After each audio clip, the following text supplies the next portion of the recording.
They didn't just forget my birthday. They ignored me like I didn't even exist. I sat alone at my kitchen table, a store-bought cupcake in front of me, a single candle flickering in the dark. 68 years old and not one phone call. Not from my son, not my daughter, no card, no flowers, not even a lazy text. It wasn't always like this. I raised them with everything I had. I worked double shifts at the diner, packed their lunches, stitched their Halloween costumes by hand. I gave them my life, and now they can't give me 5 seconds. My heart didn't break, it hardened. That same night, I met someone, a kind young woman who helped me carry groceries to my car when no one else even looked my way. She smiled like I mattered. She asked if I was okay. I didn't plan to do it, but days later, as I sat in the lawyer's office reviewing my will, I made a decision. I gave it all to her, every last penny. My family might call it betrayal, but if forgetting your mother's birthday is love, then maybe love doesn't mean what I thought it did. My name is Margaret Lane, and I'm 68 years old. Most folks in my small Tennessee town know me as Miss Maggie, the woman who worked at the Hilltop Diner for over 40 years. I was the one always smiling, always remembering how you liked your eggs. I wasn't rich in money, but in love. I was once overflowing. I was a mother before anything else. I had 2 children, David and Angela, and I raised them almost entirely on my own. My husband passed when I was just 31, and from then on, it was up to me. I never complained. I took double shifts, sometimes overnight, just to make sure the kids had shoes that fit and food on the table. I sacrificed new clothes, vacations, and even my dreams of opening my own bakery because my kids were my dream. Angela, my daughter, was always the sweet one, artistic, bright-eyed. She used to draw crayon portraits of the 2 of us and tape them to the fridge. She'd whisper, "I'll take care of you one day, Mama," and I believed her. David, my son, was more practical, ambitious. He was the first in our family to go to college. I was so proud. I sold my wedding ring just to help cover his first semester's tuition. That ring had been my last connection to their father, but watching David walk across that graduation stage made it worth it. For a long time, we were a family, a real one. Sunday dinners were sacred. Angela would help me peel potatoes, David would complain about politics, and I'd just smile, glad the house was full. But things started to shift when they got married. Angela married Todd, a man who thought kindness was weakness. He wore expensive shoes and carried himself like the king of the world. He also didn't like me. He once told Angela, "Your mom's stuck in the past. Let her be." Slowly, she started calling less, visiting less. David married Melissa, and I tried so hard to like her, but she was always calculating. The first time we met, she asked me how much my house was worth, not how I was doing, just what I owned. I didn't want to believe she was after money, but their actions made it clearer every year. After they had their own families, I became less of a person and more of an obligation. My birthday became a maybe. Holidays turned into short visits, and even those were only when I had something to give. A check for the kids, a loan they never repaid, a ride when their car broke down. I told myself it was just life. People get busy. But I kept making excuses long after they stopped making time. When I retired from the diner, I thought maybe they'd throw me a little something, a surprise dinner, a cake, something. Instead, David texted, "Congrats, Mom. Must feel nice to relax now." Angela didn't even mention it, but they always remembered to ask for money. When Angela's husband lost his job, I gave them $5,000 to help with bills. When David wanted to invest in a business idea, I gave him $10,000. That was money I'd saved from tips and skipped meals, but they took it like it was owed. What they never knew was that I had more, a lot more. You see, years ago, an old friend of mine, Ella Laner, left me her share in a small piece of land outside Nashville. I helped her through her final months when her kids stopped visiting. She never forgot that. That land got bought out by a developer just a few years back, and I walked away with a 6-figure check quietly. I didn't tell anyone, not even the kids. I kept that money tucked away. I didn't need much. I lived simply, still in the same little house my husband and I bought back in '78. I clipped coupons, I sewed my own curtains. But I kept that inheritance like a safety net, maybe for a rainy day, maybe for them. But that changed. The last straw wasn't the money they borrowed or the calls they didn't return. It was the day they forgot me completely. My birthday, April 11th, came and went in silence. No flowers, no phone calls, not even a happy birthday on Facebook. I sat in my living room, the clock ticking louder than ever. I stared at the old photo albums, me holding baby David at the hospital, Angela on her first day of kindergarten. I remembered promises. We'll never forget you, Mama. We'll always take care of you. I didn't cry. I didn't get angry. I just felt empty. Later that week, I was at the grocery store when a young woman offered to help me carry my bags. Her name was Jasmine. She didn't know me. She didn't know anything about my life. But she treated me like I mattered. She didn't rush away. She asked if I was doing okay. She offered to walk me to my car. It was a small kindness, but it was more than I'd received from my own children in months. That night, I sat in bed staring at the ceiling. I thought about who I'd spent my life giving to and who had given back. The answer was painfully clear. The next morning, I called my lawyer. After I met Jasmine, something inside me shifted. I didn't tell anyone about her or what I was planning. I still held on to a shred of hope that maybe my children would realize how far they drifted. But what happened next made things painfully clear.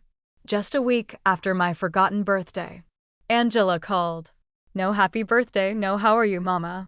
Just a quick, hey, can you come over and watch the kids this weekend? Todd and I have a thing.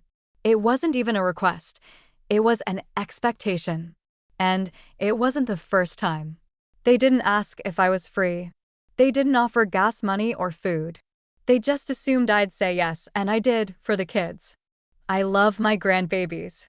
But when I got there Saturday morning, I wasn't greeted with hugs or thanks. Just a list of chores taped to the fridge. Could you fold the laundry? Don't forget to mop the kitchen. Oh, and the fridge is a mess, so if you get a chance. It hit me then. I wasn't a guest in their home. I was the help. When they returned that evening, Angela barely made eye contact. Todd scrolled on his phone the whole time. The only one who thanked me was little Ella, their youngest. She handed me a crayon drawing and whispered, "I love you, Nana." I held on to that tighter than any apology I never got. A few days later, David stopped by, not a visit, but to ask for money again. Melissa stood next to him, arms crossed like she was supervising the request. They had their pitch rehearsed. "It's just a short-term investment," David said. "Guaranteed return in 6 months." When I hesitated, Melissa chimed in, "You always say family comes first. Don't you want to see us succeed?" Guilt. That was their currency. I told them I'd think about it. That's when Melissa's tone changed. "Well," she said sharply, "you're living alone in a paid-off house. I'm sure you can spare a little." And then David added, "You know, if something ever happened to you, we'd be the ones stuck with all this anyway." It was the first time anyone in my family spoke to me like I was already dead. After they left, I felt sick. Not just emotionally, physically. My chest hurt. My head ached. I stared at my wedding photo on the mantel and whispered, "You'd never let them talk to me like that." Weeks passed, and the small slights kept coming. I wasn't invited to Angela's birthday dinner. I found out through a photo on Facebook, a big fancy steakhouse, candles on the table, her smiling with Todd's arm around her. Everyone was there except me. When I called to ask why, she said, "Oh, we figured you wouldn't enjoy it. It was loud, and you don't like late nights, remember?" I hung up without answering because what I remembered was her 5th birthday party. How I baked a cake from scratch after working 12 hours. How I stayed up sewing her dress with little pink flowers. But now, apparently, I'm too fragile for dinner. David's betrayal came next. He sat me down with a serious face and said, Mom, Melissa and I have been talking, and we think it's time you consider moving in with Angela. Excuse me? You're getting older, and this house is a lot to manage. Angela has the space. It just makes sense. What he didn't say, but I could read loud and clear, was, "We don't want you." I asked, "And what does Angela think about this?" He looked away. "Todd's not thrilled, but it's what's best for everyone." Was the moment I realized the truth. I was being passed around like unwanted furniture. Later that week, I asked Angela about it directly. She didn't even try to sugarcoat it. "Well, we can maybe set up the basement," she said. "But Todd doesn't want you upstairs. He says he needs his space." Her husband, who'd never lifted a finger to help me, was deciding where I was allowed to exist in their home, a basement like some forgotten old relic. "I'll think about it," I said, and I left before she could say more. But I wasn't thinking about moving in. I was thinking about Jasmine. I started seeing her more often. We'd meet at the park or at the diner where I used to work. She'd tell me about her life, working 2 jobs, saving to open her own salon. She reminded me of me decades ago, scrappy, hopeful, real. One evening, I asked her, "What would you do if someone handed you enough money to change your life?" She blinked, surprised. "I'd cry. Then I'd build something worth remembering." That answer sat with me for hours. The final straw came not long after when I ended up in the hospital for a night. Nothing serious, just high blood pressure. But what broke my heart wasn't the diagnosis, it was the silence. Neither Angela nor David came. I called Angela, told her where I was, and she said, "Oh no, that sounds rough. But Todd has a golf thing tomorrow, and I can't really leave the kids." David didn't even pick up. I lay there in that sterile room, fluorescent lights buzzing above me, and realized I was truly alone. Except I wasn't. Jasmine showed up. She brought flowers, sat with me, held my hand, and said, "You're not invisible, Miss Maggie." No one had said my name like that in years. A few days after I was discharged, I made my decision. I called my lawyer, I updated the will, and I signed every document with a steady hand. Everything, the house, the money, the land Eleanor left me, would go to Jasmine. I didn't do it out of spite. I did it for peace. I gave my children every piece of me, my time, my money, my heart. But when it was their turn to give back, they didn't even show up. So now I was giving to someone who saw me, who treated me like a person, not a burden. When word got out, well, that's when the real drama began. After I updated the will, I didn't rush to tell anyone. Not out of fear, but out of grief. Grief for the family I thought I had. Grief for the mother I used to be, the woman who gave everything and asked for so little. I still held on to a foolish sliver of hope that maybe somehow they'd see me again, not as a burden or a checkbook, but as their mother. That hope shattered on Angela's anniversary weekend. She called me up, brisk like always, and said, "Todd and I are going to Gatlinburg for a couple of days. Could you watch the kids?" I agreed. Not because I wanted to, but because I missed the children. They still looked at me with love in their eyes. They didn't know yet how cold the world could be. I wanted to give them warmth for as long as I could. When I arrived, something felt off. Angela barely made eye contact. Todd didn't speak at all, just pointed to the basement door. "Can you sleep down there this time?" Angela asked. "We've got our guest room set up for some of Todd's business friends next week, and we don't want the bedding used." I looked at her. "The basement? It's fine. We cleaned it. There's an air mattress and a lamp. An air mattress in a cold, unfinished basement, like a guest they were ashamed of." I almost said no, almost walked out. But then Ella ran into the room, arms outstretched, yelling, "Nana." And my heart softened again. So I said yes. That night, I lay on that thin mattress, listening to the sound of footsteps overhead, the kids giggling, Angela and Todd's laughter echoing through the vents, and me alone in a concrete box with one thin blanket and a space heater that barely worked. I felt invisible, like I didn't belong anywhere anymore. The next morning, I woke early and went upstairs to start breakfast for the kids. Pancakes, just how they liked them, shaped like animals with too much syrup. Todd came into the kitchen, looked at the mess, and snapped, "You couldn't clean up after yourself?" I stared at him. I was making breakfast for the kids. He didn't care. He grabbed a paper towel, wiped the counter dramatically, and mumbled, "It's always something." That afternoon, they left for their trip. No hugs, no thank you, just Angela tossing instructions over her shoulder. Snacks in the pantry. Don't let them watch too much TV. I watched them drive off, then turned back to the kids, smiling on the outside, but hollow inside. That night, after putting the kids to bed, I tried to go back upstairs to grab a blanket. The basement had gotten colder, and my bones aren't what they used to be. But when I turned the doorknob, it wouldn't budge. I thought maybe I was just tired, confused. But then I looked closer. A bolt had been added to the outside of the door. They had locked me in, like a pet, like a nuisance they didn't want wandering their precious house. I sat on the bottom step for an hour, just sitting, holding back tears. Not because I was scared, but because I understood in that moment that this wasn't an accident. This was intentional. Angela or Todd or both had made a decision. I wasn't even worth a key. I didn't call anyone, not even Jasmine. I didn't want her to hear me like that. Small, humiliated, shut away like garbage. Instead, I wrapped myself in my thin coat, lay back down on that air mattress, and waited for morning. When Angela returned 2 days later, she opened the basement door like nothing had happened. "How were the kids?" she asked, barely glancing at me. I didn't answer. "Did you get enough rest?" she added. Still, I said nothing because I had nothing left to say. Later, she slid me a $20 bill for gas. I stared at that bill for a long time. It wasn't money, it was an insult. 48 hours of unpaid childcare, meals, laundry, and being locked in a basement for $20. That night, I went home. I didn't call Angela again. I didn't return David's text either, which came a few days later. "Hey, when are you free to chat about that loan?"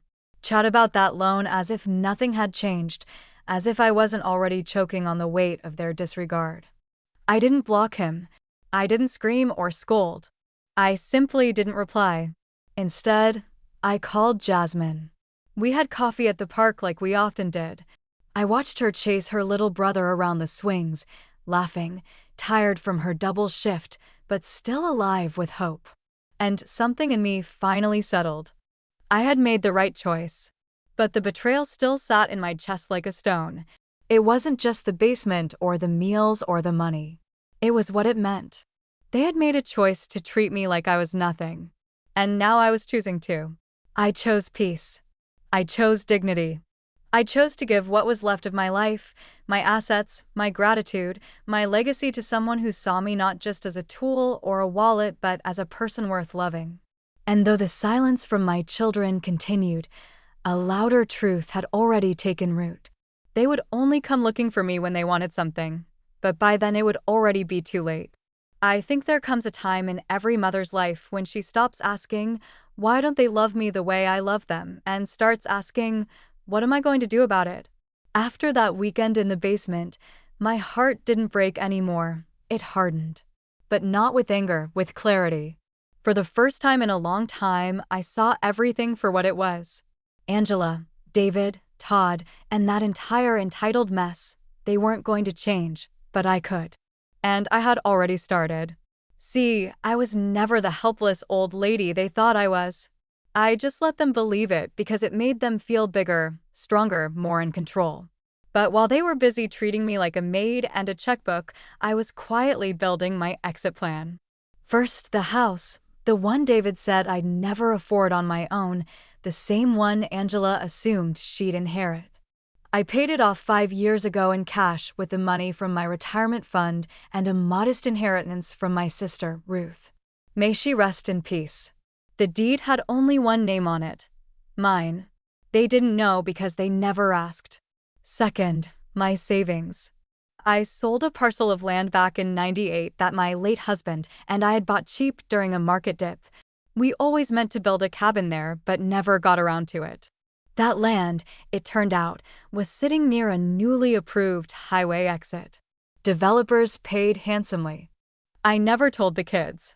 They always treated me like I barely scraped by on my pension, so I let them believe it.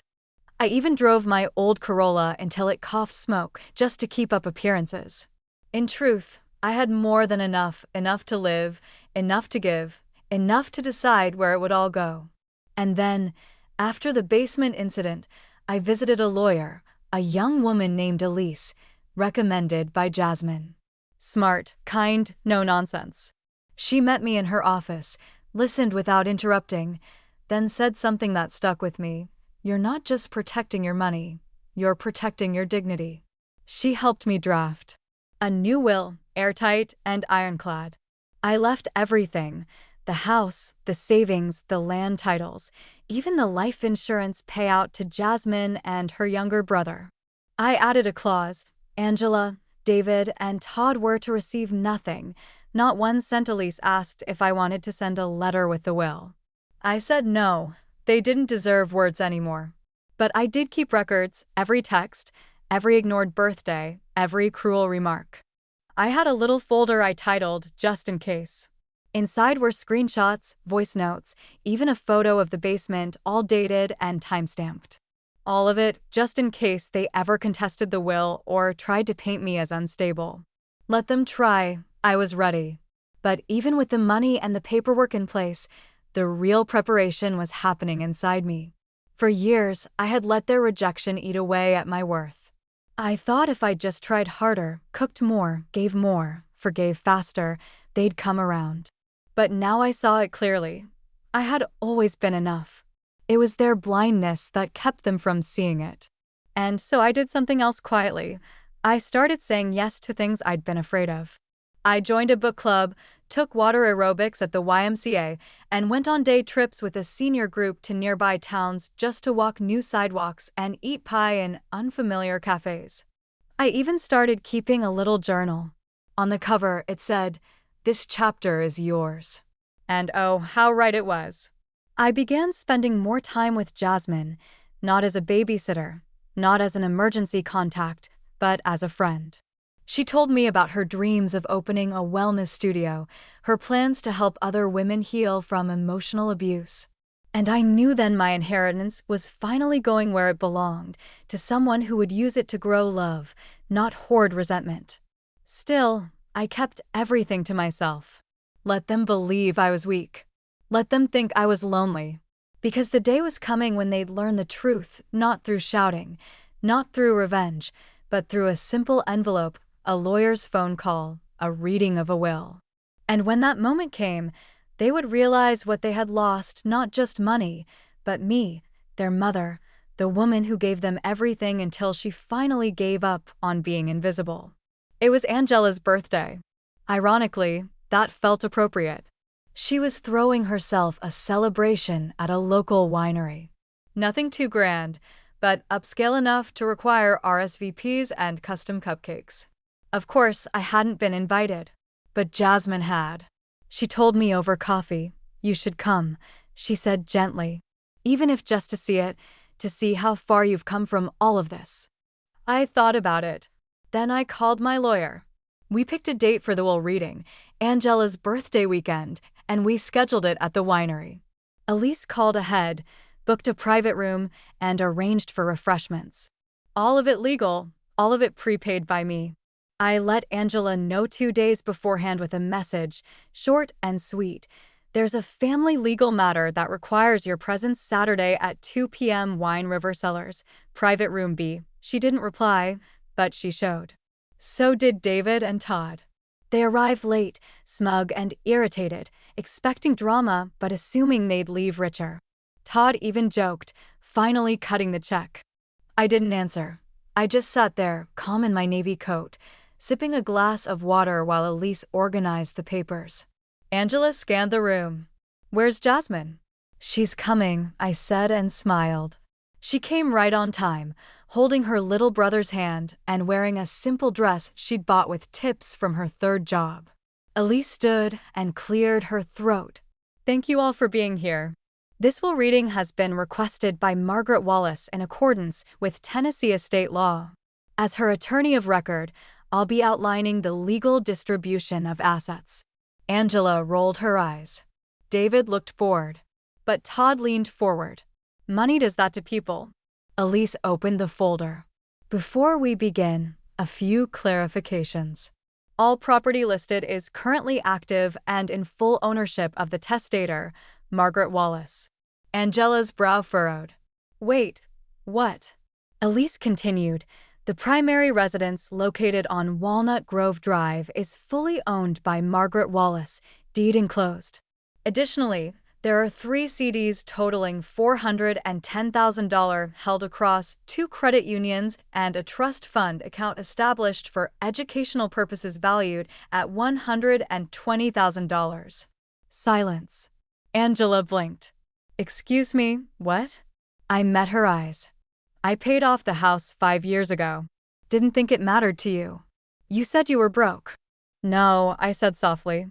You assumed. David laughed nervously. Okay, fine. Can we get to the distribution part? Elise nodded. Of course. Margaret Wallace's entire estate, including home, cash, trust funds, and residuals, is hereby left to Jasmine Thompson and her minor brother, Elijah Thompson. Angela's voice dropped to a whisper. You're joking.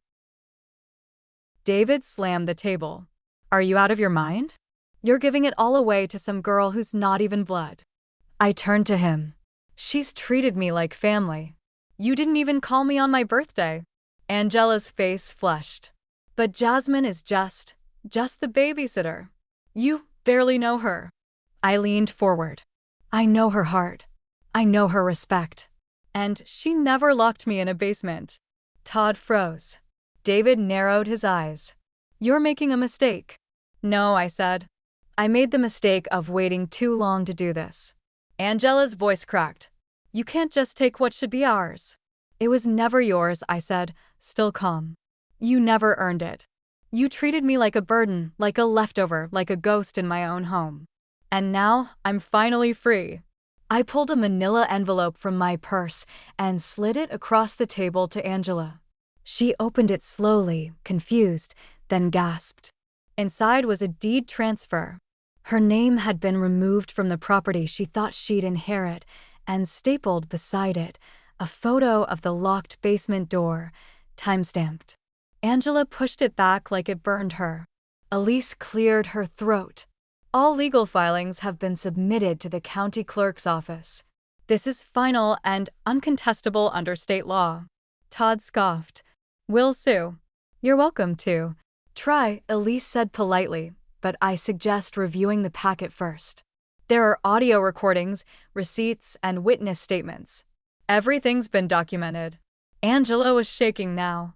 You don't understand what this does to us, to our future, our kids. I looked at her, not with anger but clarity.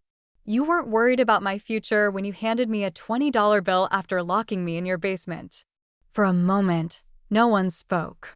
Not a sound, just the distant clink of wine glasses from another room and the slow, steady rise of Jasmine's smile. David finally muttered, You're heartless. And I said quietly, No, I'm finally heartstrong. I stood. I didn't cry. I didn't shout. I simply placed my hand on Jasmine's shoulder and walked out of that room, with dignity trailing behind me like a silk ribbon. The power had shifted, and they felt it. Not because I raised my voice, but because I didn't need to anymore. The fallout wasn't instant. It was slow, like watching the tide recede after a storm, pulling everything with it, exposing all the damage left behind. After the wheel reading, no one stormed after me. No one chased me into the parking lot. They were too stunned. But by Monday, the messages started rolling in. Angela was first. Mom, please. I overreacted. I didn't mean what I said. We were stressed. Can we talk? I didn't know you were serious. She followed up with a voicemail, sniffling, apologizing, then halfway through slipping into defensiveness. You didn't have to do this in front of everyone. Do you know how this makes us look? Yes, Angela, I did. Todd sent a 3-word text. You'll regret this, followed by another the next day. Let's talk before this gets legal. It already was. David didn't message me directly, but I heard through a neighbor that he and his wife had been planning to refinance their home with the expectation of some early inheritance money. When the bank declined them because that money didn't exist, they had a full-blown meltdown in the parking lot. Angela's circle, those wine and cheese friends she always bragged about, got wind of the winery scene. Jasmine posted a single photo from the day, just a quote, "You can't set yourself on fire to keep others warm." People started asking questions. People who knew Angela from church, from PDA, from social media. She tried to control the story, of course, claimed I was manipulated, that Jasmine was some gold digger. But the truth has a way of slipping through the cracks, especially when it's been hidden so long. Eventually, even Todd's wife called me, crying, begging for me to reconsider. He was just stressed. "It's been a hard year. He always loved you." No, he loved my money, my time, my silence. But not me. For a while, I said nothing. I didn't return the messages. I didn't react. I let the storm pass over while I stayed rooted. That was new for me. I used to crumble at the first sign of conflict, always afraid of pushing my children away. But now I understood that I had never pushed them away. They had been walking away from me for years. I had just been standing still, hoping they'd turn around. Once I stopped waiting, the view got a lot clearer. The financial collapse came quietly. Angela canceled her luxury vacation and sold her designer purses online. David pulled his eldest from private school. Todd, I heard, even moved back in with his in-laws. No one was starving, but they were struggling. And now they had no one to blame but themselves. Meanwhile, Jasmine used the inheritance carefully. She didn't go wild. She didn't buy a BMW or a mansion. She found a modest space in town and opened her dream, a wellness studio for women recovering from emotional trauma. It's called Second Bloom, and it's beautiful. She offered me a class for free, yoga, tea circles, guided journaling. Just like sitting in the lobby, sometimes watching other women walk in with heavy hearts and leave a little lighter, it's healing. She also enrolled Elijah in a music school. Turns out the boy plays piano like he was born to do it. I bought myself a new pair of shoes, a rocking chair, and one perfect teacup with little blue forget-me-nots. I sit on my porch most mornings now. The house is quiet, clean, and filled with light. Not because it's empty, but because it's finally mine in every sense. No more whispers behind doors. No more footsteps above my head while I'm hidden below. Just me and peace. Sometimes I think back to birthdays long gone. I remember cakes I made by hand, paper crowns I crafted for toddlers, how I'd hum happy birthday in the kitchen while setting out candles for children who couldn't remember my name. 5 years later, it hurts, yes, but only in the way old scars ache when rain's coming. Not enough to stop me, just enough to remind me I survived and that I deserve better. Do I miss them some days? But not enough to invite them back in. Love doesn't mean keeping a door open to people who've kicked you on their way through. It means protecting yourself too. That's what Jasmine taught me. That's what I taught myself. The funny thing is, people assume revenge feels explosive, like fireworks. But mine felt like sunlight, gentle, steady, undeniable. Because the best kind of revenge isn't cruel or loud. It's quiet clarity. It's a life lived well. It's showing up uninvited to your own dignity and taking a seat at the head of the table.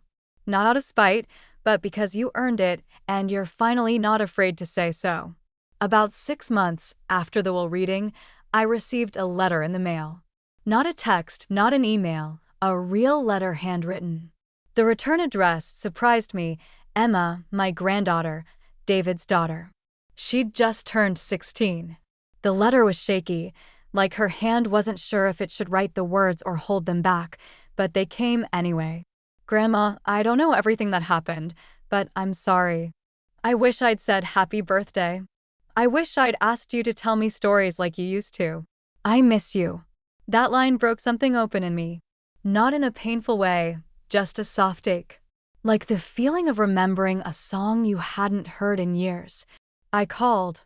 We talked for nearly 2 hours about books, about the dog she just adopted, about how she was saving up to travel someday.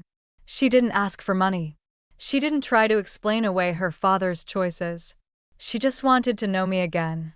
So we met for lunch the next weekend. I brought her a scarf I'd crocheted when she was little. She brought me a drawing she'd done, me sitting on the porch with a mug, looking peaceful. She got the eyes just right. Since then, we've met once a month. No expectations, no pressure, just grace, the kind you give and receive in equal measure. I've started donating pieces of the inheritance, not out of guilt, but out of intention. I've funded 3 scholarships for single mothers returning to college. I bought new uniforms for the cleaning staff at the local hospital because I remember what it felt like to clean up after people who didn't even see. I started volunteering at a library program for seniors, helping them learn to use smartphones so they don't get left behind like I almost was. None of this makes me a saint. It just makes me free. Free to give on my terms. To love without being used. To walk into a room and not shrink into the corner, unsure of my worth. Because I know now I always mattered. Even when they forgot my birthday, even when they left me in silence, even when they called me a burden I wasn't. I was the foundation, the soft place they landed, the hands that held everything together while they tore it apart. And still, I rise.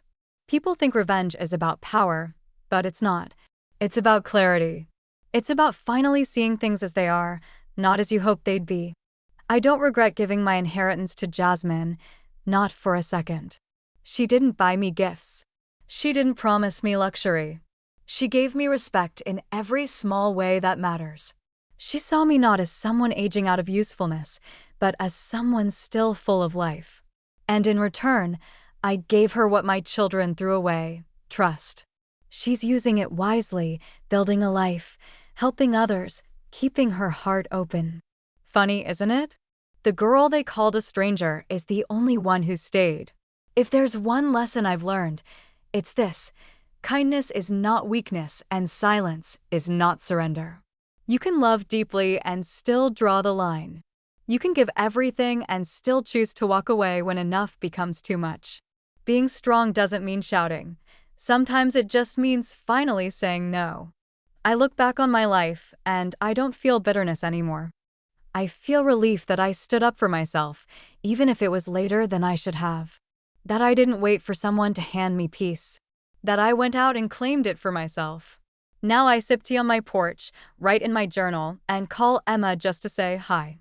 Sometimes I still hear the echoes of old wounds, but they don't haunt me. They remind me that I made it through. And I'm proud of the woman I see in the mirror because she's not broken, she's finally whole. What would you have done if your own children forgot your birthday and treated you like a burden? You think I was wrong for walking away with everything after giving them so many chances? Let me know in the comments below. Your voice matters, and I'd love to hear your take on this story. And if you've ever been overlooked by the ones you loved most, just know you're not alone.